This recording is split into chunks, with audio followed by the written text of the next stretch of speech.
અમે પોલીસ ભવન કમિશનર સાહેબના પાસે આવ્યા છે અને એની બધી કમ્પ્લેનો અમે 4 વર્ષથી આપીએ છીએ અને બહુ મારપીટના ત્રાસ એની બહેરીને એ બંને જણા અમને ખૂબ જ માર્યા છે.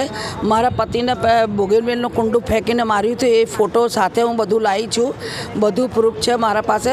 અને મારો મોટો છોકરો એ લોકો જ મારી નાખ્યો અને એવું કહેતી હતી એની બહેરી કે હવે તો મારો રાજ્ય છે, અમે કોઈને નહીં કરવા દઈએ ને કોઈને ધંધો નહીં ચલાવવા દઈએ, હવે બધું મારું જ છે.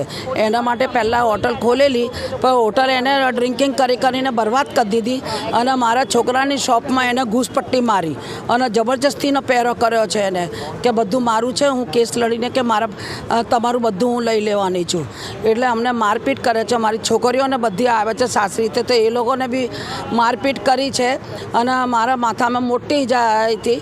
તો પોલીસવાળાએ મને મોટા દવાખાનામાં મોકલી છે. રાતના 2 વાગે ત્યાંથી કરીને હું આવી અહીંયા. કાગળ બી મેં પોલીસવાળાને બતાવ્યું હતું બધું અને આટલી કમ્પ્લેનો કરી. અમે મારા છોકરા ગુજર્યા પછી 4 વર્ષ પછી, પણ કોઈ ફતેગંજ પોલીસવાળા કોઈ એક્શન લીધું નથી. એને કારણ શું છે?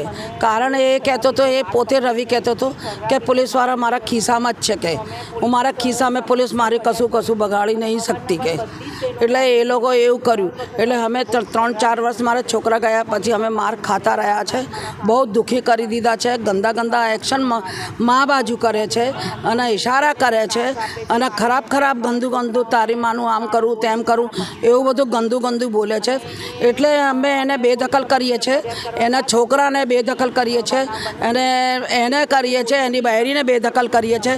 અમે અચલ વસ્તુ, જમીન જાયદાદ, મિલકત અમે કશું એને આપી નહીં શકતા. અમે બેદખલ કરી દીધું છે.